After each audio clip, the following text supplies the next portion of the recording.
Number one talk, me like talk. Thank you, Lord. You give him chance, Lord. Arim neck, Lord. People, Lord, city. Plenty money, call him name, Lord.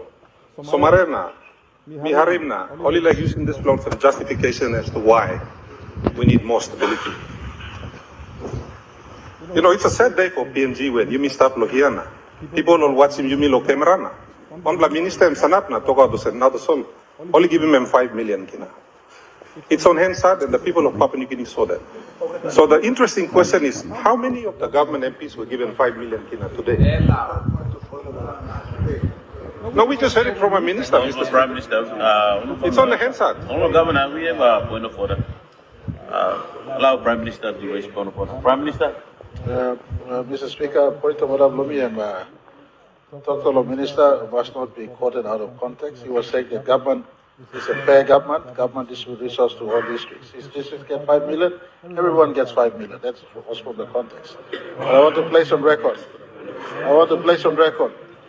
In this sitting of Parliament, there was no money given to each member of Parliament. We came in here for the Parliament business with no money given. So that's just for point of clarity. Honourable Governor. Thank you. I was just quoting the minister who spoke not so long ago. Second, too, I think it's very sad when a member in the government caucus screams across and says, "Mi plus sabe, you plus sabe, man, na mi plus no God."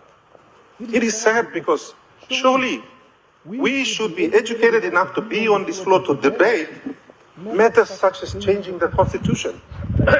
This is not a small thing. This last section belongs Constitution where it deals with stability of government, political stability.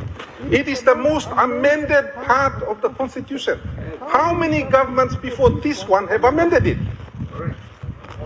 In our first time?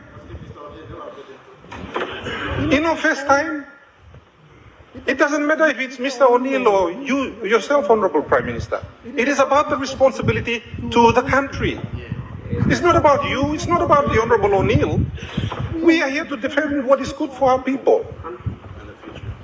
Time all founding fathers only sit down and design in Constitution. Law 1972. There was a reason why.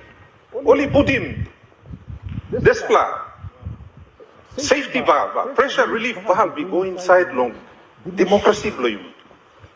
They designed it specifically. In a democracy, all parts are supposed to work well. I've been in this parliament now going in by, I think, 7 years, blooming now. In that time, the executive government has basically run roughshod over parliament. It has run roughshod over the courts. There is no accountability. You mean check and balance blame in a country and no work here. And you want to give more power to the executive government in a system where the executive government already has a lot of power? That doesn't make sense to me. Whether you are in a private company or you start local government, they work because of checks and balances. They don't work because one person has absolute power. It doesn't work like that. Companies are successful because you got check and balance. System of Papua New Guinea check and balance or Papa deciding I mean work good here. We have to go back and read the Constitutional Planning Committee report and try to understand what they were trying to do. You mean on a thing was now also wapla. Member of government sing out na toko mi plan no gat sabe. Well, suppose you plan no gat sabe, why you plan to go back na senisi? Something where Papa made him in 1975. If you don't have the intellectual capacity to understand what they're doing, why do you want to change it? And admit, screaming across the floor, yes, people are no gat sabe. That is a sad day. Type of people of Papua New Guinea watching you stop now. You mean leader admit also you no gat sabe. That's not good enough. Our people deserve better. This is the 6th amendment to the Constitution that will be brought on by the Marape government. The Marape government has not served for 18 months. It has not served for 2 years. This is going on 6 years now. How much time, how much stability do you need to fix law and order? Another 6 years? Another 10? How much time do you need? Leaders? How much time do you need to fix the power problem? Do you need another 10 years? How much time do you need to fix the fuel problem? More stability, more time? Mr. Speaker, this is ludicrous. You've been in power for 6 years and there's not a solution for FX. Why did we have an FX problem? Well, we had stability and we decided to close POGRA.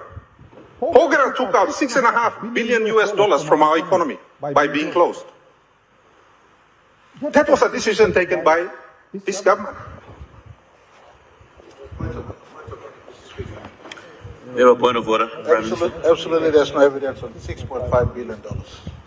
It is to state where is evidence comes from. Mr. Speaker, this parliament must not be parliament where people just pluck out numbers of the blue. The program was started, and I take responsibility for government policy to get back more for our country. There was no flight of $6.5 billion out of this economy. It needs to produce the numbers. Mr. Speaker, Honorable Governor. POGRA was making $1.2 billion in exports a year. So me just working rough calculation, not taking into account the massive increase in gold prices. But anyway, let's not go there. Mr. Speaker, Mr. Deputy Speaker, the fact is, because we had no FX from POGRA, Treasury had to go out and borrow money just so our businesses could have FX to do business. The reason why businesses are not in Papua New Guinea, they don't want to come, is not because of unstable government.